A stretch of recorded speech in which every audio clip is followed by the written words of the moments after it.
I think Donald Trump wants to use Minneapolis as a key or a hotspot to launch his coup. He's trying to create violence so that he can send in the troops. As tensions on the ground in Minneapolis continue to intensify between residents and immigration enforcement agents, 1,500 U.S. troops are on standby in Alaska awaiting President Donald Trump's orders to descend on Minneapolis, as Trump threatens to invoke the Insurrection Act in response to the outrage following the shooting death of Renee Good by an ICE agent. Trump sticking to his talking points that ICE is deporting some of the world's most violent criminals, asking why Minnesota is fighting this, and suggesting many of those protesting ICE are professional agitators and anarchists. But less than half the country is buying that narrative. According to polling from CBS News and YouGov, only 44% of respondents believe ICE is targeting dangerous criminals. What this is about is coming into our city by the thousands and terrorizing people. And this is not just about resisting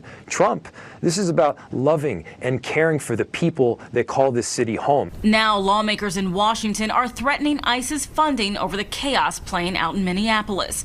Democrat Senator Ruben Gallego on CNN State of the Union. But we cannot keep funding this, this type of goon squads that are just spreading throughout the whole country. Late last week, a federal judge prohibited ICE from using chemical irritants, retaliating against peaceful protesters, and conducting traffic stops without reasonable suspicion. Orders Homeland Security Secretary Kristi Noem readily dismissed. That federal order was a little ridiculous because that federal judge came down and told us we couldn't do what we already aren't doing.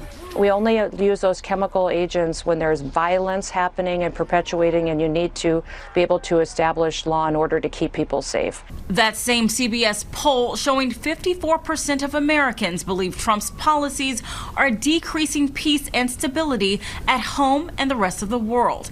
Candace Cole, Global News, Washington.